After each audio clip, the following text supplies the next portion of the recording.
Kami bersyukur dan kami berterima kasih Tuhan yang memanggil kami, Tuhan yang memilih kami, Tuhan yang memberkati kami. Itulah sebabnya hari ini Roh Kudus menghibur dan kekuatan menyertamu, berkat-berkat-Mu ada bersama dengan kami dalam kebenaran firman Tuhan yang kita bukan. Itu menjadi kekuatan, menjadi pengharapan, menjadi pegangan bagi kami. Bagi kami Tuhan sebagai orang-orang percaya, supaya kami dapat memiliki mentalitas yang tahan banting di dalam kerajaan surga. Terpujilah Engkau Bapa, berkati firman-Mu, pakai hamba-Mu menjadi saluran berkat. Dalam nama Tuhan Yesus kami berdoa. Haleluya.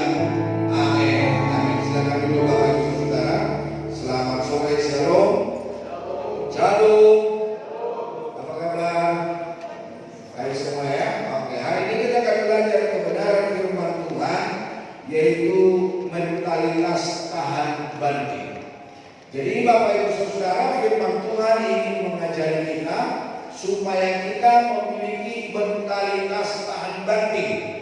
Bukan anak Tuhan yang gampang runtuh, bukan orang Kristen yang gampang menyerah, bukan orang Kristen yang gampang ngambek, tapi orang Kristen yang kuat, orang Kristen yang tahan banting, orang Kristen yang mampu menghadapi segala perkara.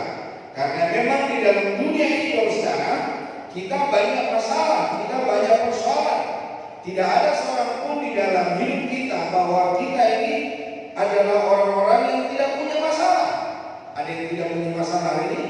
Supaya saya berdoa supaya Bapak Ibu punya masalah. Tentu kita semua punya masalah, punya persoalan. Tetapi bagaimana kita menghadapinya, bagaimana kita menghidupinya. Nah, Bapak Ibu Saudara, kita langsung saja membuka Alkitab kita di dalam 2 Samuel pasal yang ke-23 ayat 8 sampai ayat 12. 2 Samuel 23 ayat yang ke-8 sampai ayat yang ke-12. Kalau sudah ketemu, mari kita baca secara bersama-sama. 2 Samuel pasal yang ke-23 ayat 8 sampai 12. Boleh membuka suaranya. 2, 3. Inilah nama para pahlawan yang memiliki Daud, Isbar orang Hakmoni, kepala Primira. Ia mengayunkan tombaknya melawan 800 orang yang tertikam mati dalam satu pertempuran. Dan sesudah dia, Eleazar anak Dodo, anak seorang Ahohi, dia termasuk ketiga pahlawan itu. Ia ada bersama-sama Daud ketika mereka mengolok-olok orang Palestina yang telah berkumpul di sana untuk berperang, padahal orang-orang Israel telah mengundurkan diri. Tetapi ia bangkit dan membunuh demikian banyak orang Palestina sampai tangannya lesu dan tinggal melekat pada pedangnya. Tuhan memberikan pada hari itu kemenangan yang besar. Rakyat akan kembali mengikuti dia hanya untuk merampas. Sesudah dia sama anak Akib orang Harari ketika orang Filistin berkumpul di Lehi. Di sana ada sebidang tanah ladang penuh kacang merah, dan tentara telah melarikan diri dari hadapan orang Filistin. Maka berdirilah ia di tengah-tengah ladang itu. Ia dapat mempertahankannya dan memukul kalah orang Filistin. Demikianlah diberikan Tuhan kemenangan yang besar. Jadi Bapak Ibu Saudara, ada 3 pahlawan dari Raja Daud, yaitu Isyaba, baik juga Eleazar dan Sama. Nah, di dalam firman Tuhan, orang 3 ini memiliki peran yang berbeda. Ada yang satu menghajar 800 orang, ada yang satu menghajar ketika para tentara itu lari ke padang, ada yang satu sampai tangannya lelah, sampai pedangnya nempel di tangannya dan gak bisa dilepas. Mungkin saking kerasnya dia melawan para musuh. Nah, Bapak Ibu Saudara kekasih Tuhan, dari pelajaran kebenaran firman Tuhan yang kita baca hari ini, itu membuat iman kita bagaimana kita bertahan di dalam segala masalah dan persoalan. Mungkin kita bukan berperang melawan daging, tetapi kita melawan ego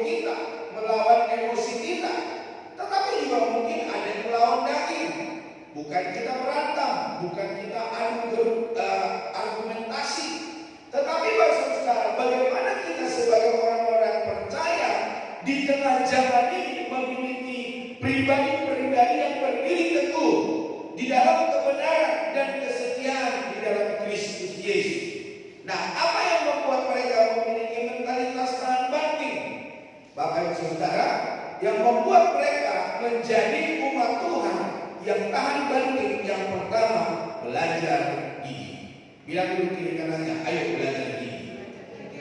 Ayat ini mencatat bagaimana Isyabal mengalahkan ratus orang dalam satu pertempuran. Nah, ini sebuah pencapaian yang sangat besar, yang luar biasa. Nah, bagaimana Isyabal dia mengalahkan musuh 800 orang, saudara. Kenapa dia bisa mengalahkannya? Dia belajar menjadi pahlawan adalah pahlawan yang gigih. Dia tidak gentar, dia tidak takut, dia tidak menghadapi orang-orang biasa-biasa, tetapi dia juga menghadapi para tentara besar.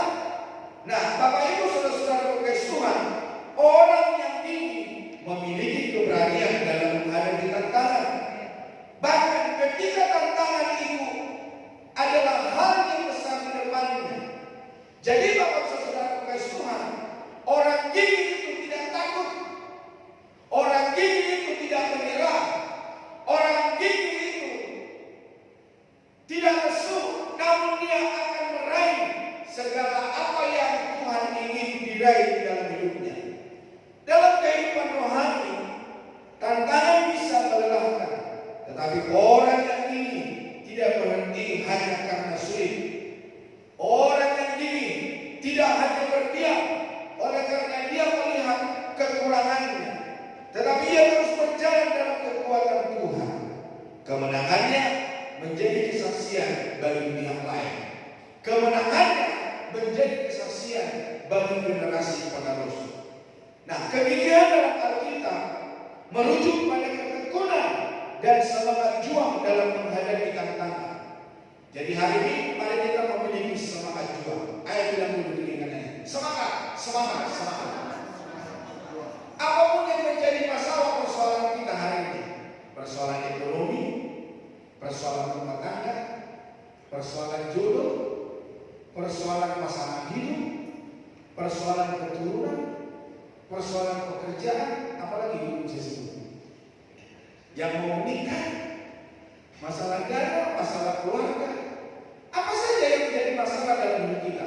Mari kita menjadi seorang pejuang yang gigih menghadapi tantangan, dan kita akan menjadi pemenang di dalam kehidupan kita. Nah, kita akan melihat contoh-contoh di dalam Alkitab, bagaimana mereka menjadi orang-orang gigih, bagaimana mereka menjadi orang-orang generasi yang kuat, yang mampu menghadapi segala persoalan. Yang pertama, saudara, ada janda yang gigih meminta keadilan. Nah, di mana di dalam Alkitab berkata dalam Lukas pasal 18 ayat 1 sampai 8. Janda ini tidak memiliki kekuatan siapapun, tidak memiliki pengharapan tentang pengadilan yang dihadapkan baginya. Tetapi saudara, oleh karena kegigihannya menghadapi persoalan yang ditimpakan di dalam hidupnya, dia seorang janda, dia tidak ada tempat mengadu. Namun Bapak Ibu saudara, dia berhadapan dengan seorang yang tidak percaya Tuhan, orang yang tidak mengerti kebenaran, dan si janda ini meminta supaya mahkamah pengadilan ini menolong dia, membela dia. Pada hari pertama dia datang untuk minta pertolongan kepada orang yang memegang keputusan. Di hari pertama dia tidak mengharapkannya, di hari kedua tidak menghiraukannya, di hari ketiga dia sudah mulai terganggu, saudara, dan di hari keempat dia sudah mulai berpikir, bagaimana ini si janda ini mengganggu saya selalu, tidak kunjung selesai.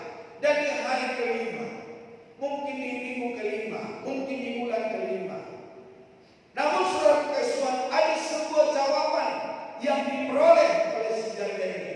Dan si Tuhan yang memberikan keadilan ini berkata, daripada si wanita ini mengganggu saya, lebih baik saya tolong dia.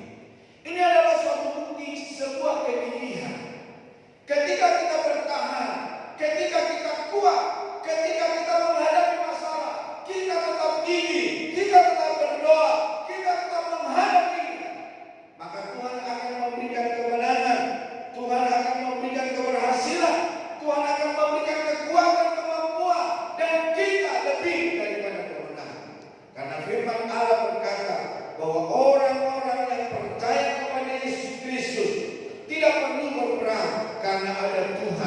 kepala perang dalam hidup kita.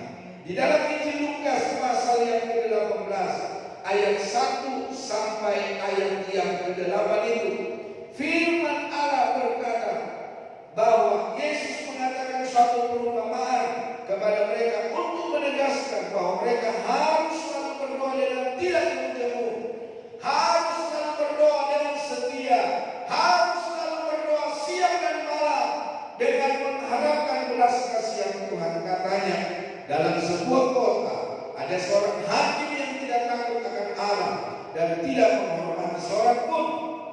Dan di kota itu ada seorang janda yang selalu datang kepada hakim itu dan berkata, "Belalah aku terhadap lawanku." Beberapa waktu lamanya hakim itu menolak, tetapi kemudian dia berkata dalam hatinya, "Walaupun aku tidak takut akan Allah dan tidak menghormati seorang pun, namun karena janda ini menyusahkan aku, baiklah aku membenarkan dia, supaya jangan terus saja dia datang dan akhirnya menyerang aku."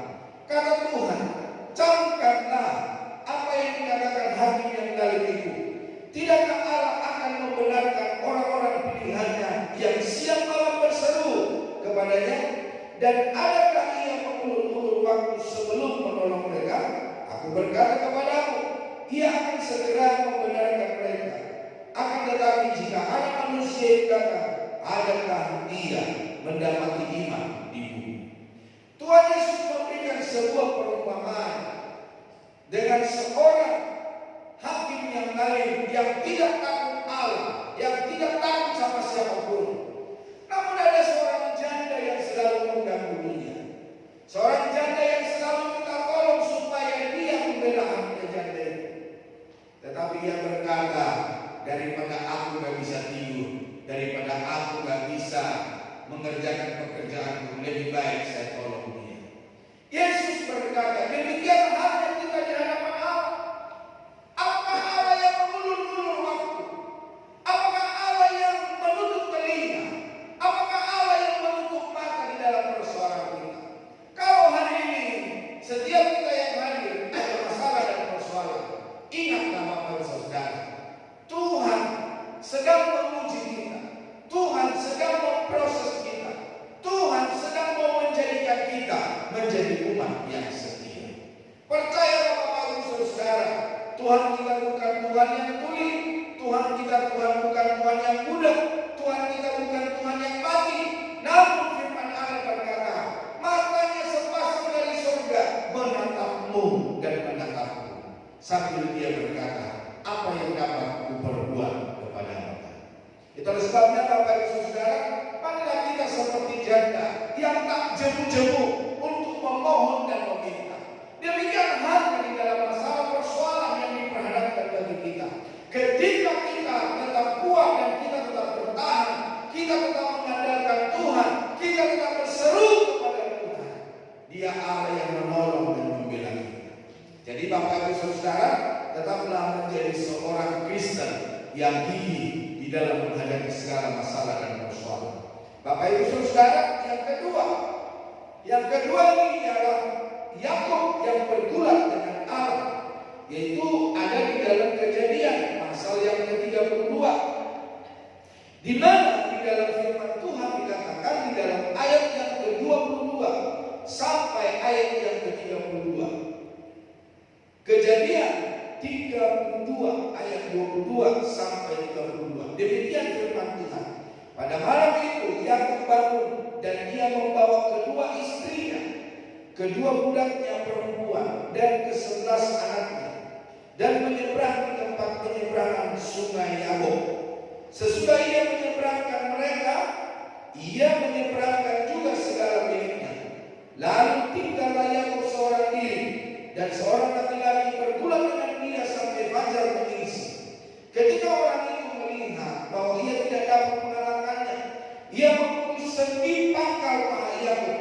Jadi seorang laki-laki yang bergulat dengan Yakub itu tidak memperoleh kemenangan. Yakub terus merangkul dia, Yakub terus mengalahkan dia, sehingga sendi pangkal paha itu terpelecok ketika ia bergulat dengan orang itu. Lalu kata orang itu, biarkanlah aku pergi karena fajar telah menyingsing. Sahut Yakub, aku tidak akan membiarkan engkau pergi jika engkau tidak memberkati aku. Bertanyalah orang itu kepadanya, siapakah namamu? Sahutnya Yakub. Lalu kata orang itu, namamu tidak akan disebutkan lagi Yakub, tetapi Israel, sebab engkau telah bergumul melawan Allah dan manusia, dan engkau menang. Bertanyalah Yakub, katakanlah juga namamu. Tapi sahutnya, mengapa engkau menanyakan namaku? Lalu diberkatinya lagi Yakub di situ. Yakub menamai tempat itu Nia, sebab katanya, aku telah melihat Allah berhadapan muka, tetapi nyawaku tertolong. Lalu tampaklah kepadanya matahari terbit ketika ia telah melewati dunia, dan Yakub pincang karena pangkal bahan. Itulah sebabnya sampai sekarang orang Israel tidak memakan daging yang menutupi sendi pangkal paha, karena dia telah memukul sendi pangkal paha Yakub pada otot pangkal paha.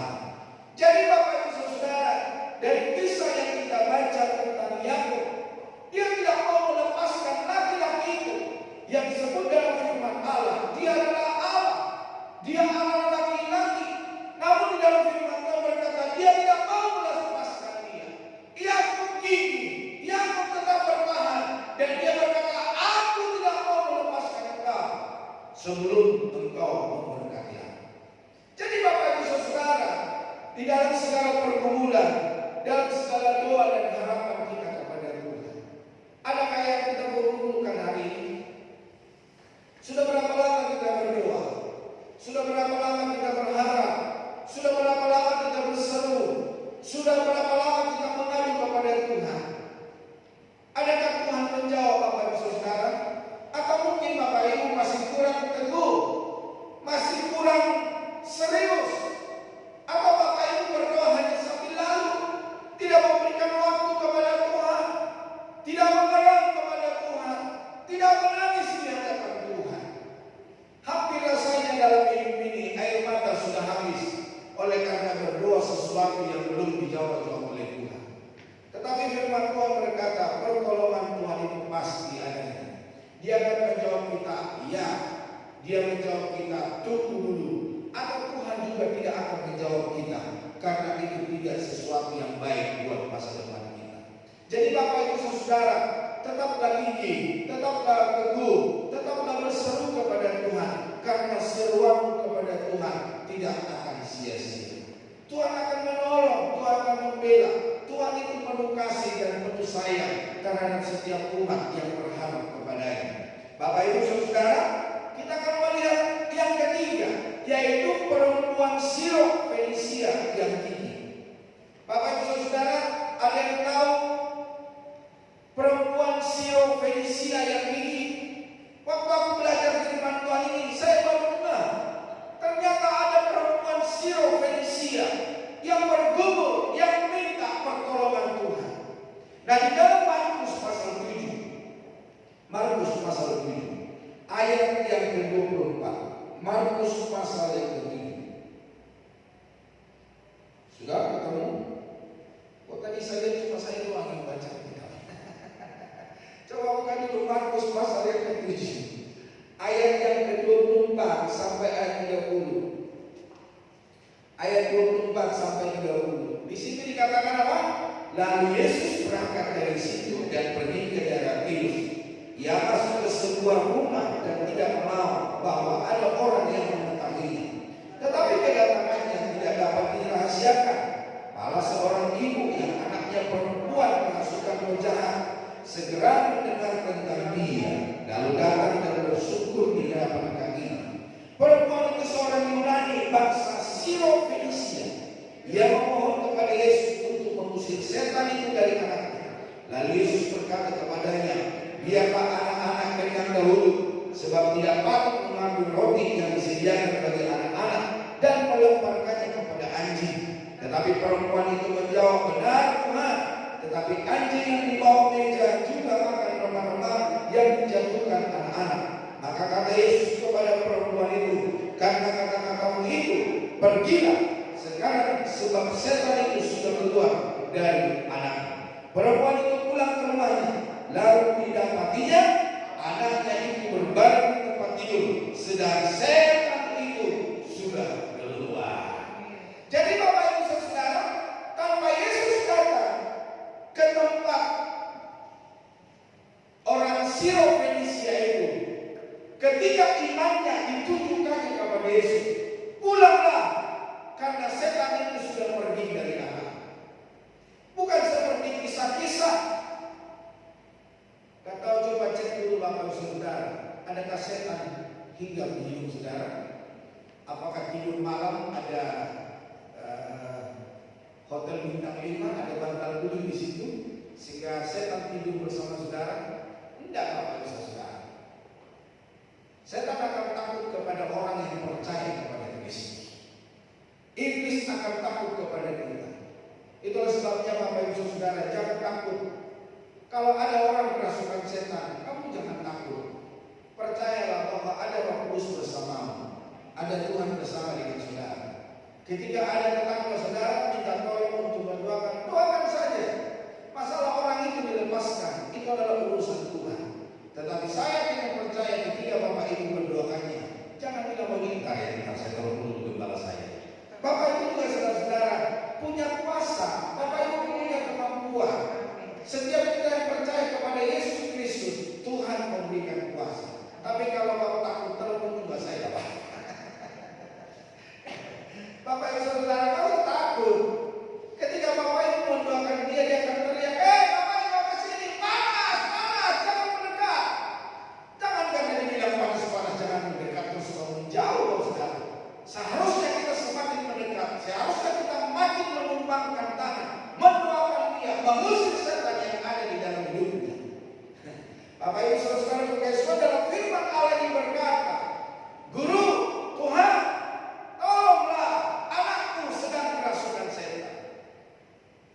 Tapi Yesus berkata begini, Yesus mengumpamakan, menyamakan perempuan Sirofenisia itu seperti anjing. Dia berkata, tidak patut melemparkan makanan kepada anjing. Namun perempuan itu tidak marah. Dia berkata begini, dia tahu diri bahwa dia bukan kepunyaan Allah, bukan umat Allah, bukan kepunyaan Yesus. Tetapi dia berkata, benar Tuhan, tetapi anjing itu makan remah-remah yang dijatuhkan oleh Allah. Sehingga Tuhan berkata, saya tidak pernah menemukan iman sebesar ini. Bapak Ibu Saudara berkaitan Tuhan, mari hari ini kita tetap teguh, kita tetap berseru memohon kepada Tuhan di dalam segala perkara, di dalam persoalan dalam hidup kita. Apa yang Bapak Ibu hadapi hari ini? Tantangan apa yang Bapak Ibu hadapi? Persoalan apa yang Bapak Ibu hadapi? Coba katakan dulu sejujurnya, Tuhan sayang kepadamu, Tuhan mencintai engkau. Kalau orang atau wanita Sirofenisia yang bukan milik Tuhan, yang bukan orang percaya kepada Kristus, ditolong dan dibela oleh Tuhan, apalagi kau dan aku adalah milik dan kepunyaan kita.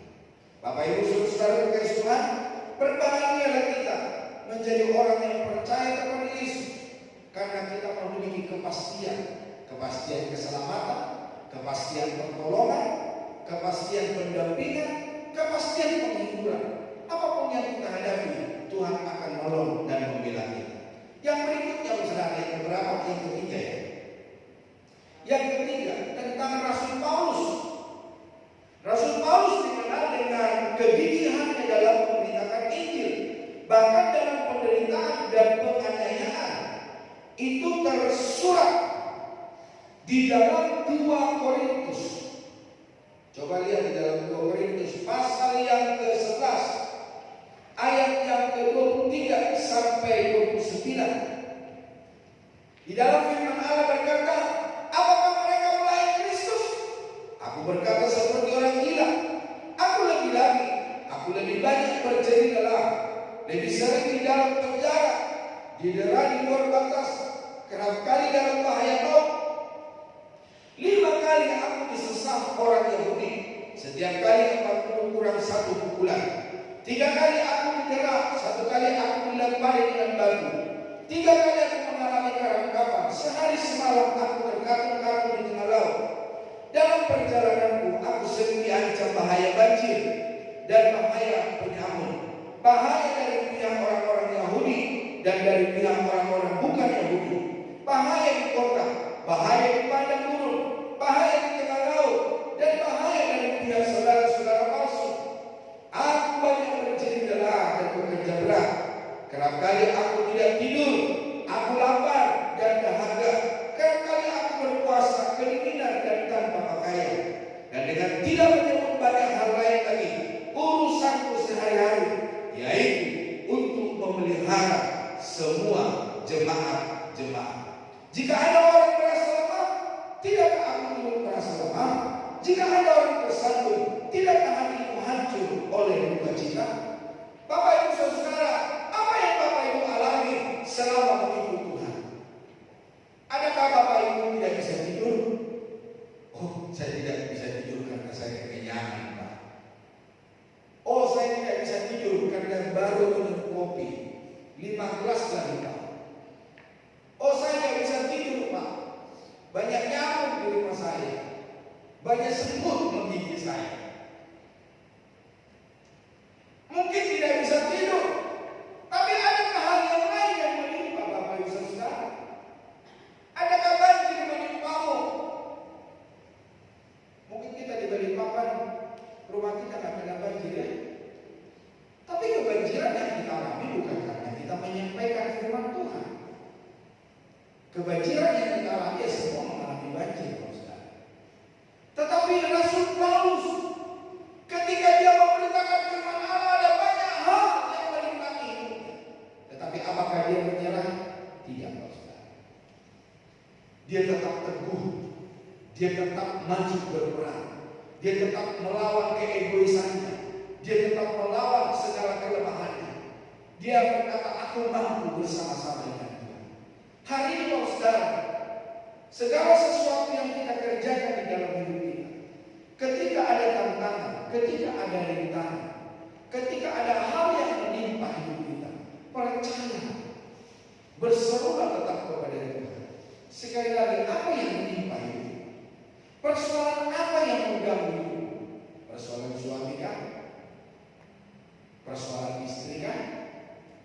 Anak-anak usaha pekerjaan? Tidak ada yang mengerjakan pekerjaan kita? Percayalah Bapak Ibu. Saya seringkali berkata, bagaimana aku berkata bahwa Tuhan itu adalah penyembuhku kalau aku tidak pernah sakit. Kalau Bapak Ibu pernah sakit, berarti Tuhan mau menyatakan kuasanya kepada Anda. Atau Bapak Ibu berkata, aku terjatuh. Tapi saya mau berkata, bagaimana aku berkata Tuhan itu adalah Allah yang membangkitkanku kalau aku tidak pernah jatuh.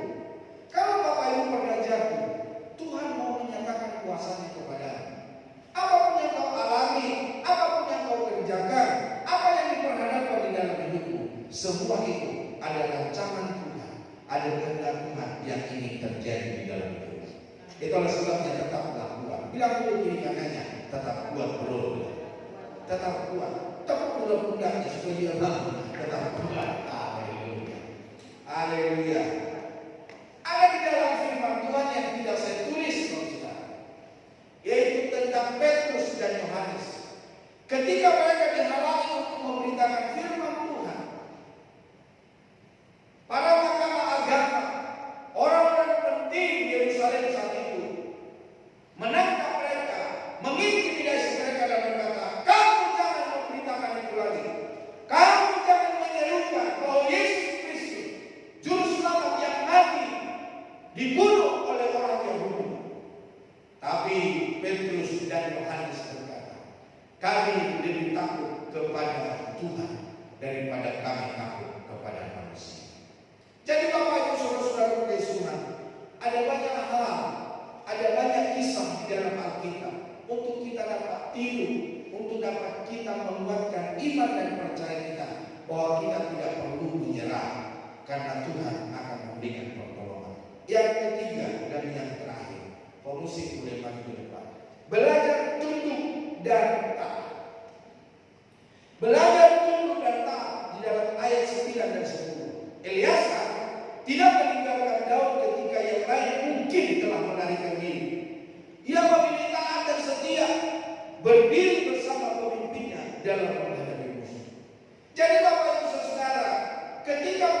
mungkin Bapak Ibu Saudara mengalami yang namanya, gak tahu lah ya, persoalan apa?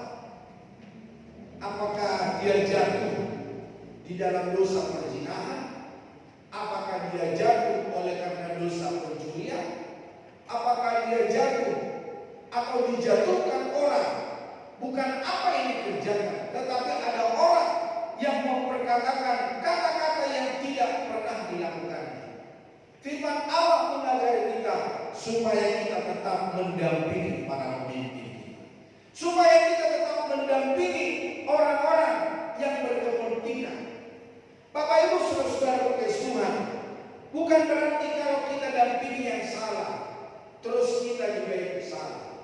Semua manusia punya kekurangan, semua manusia punya kesalahan, semua manusia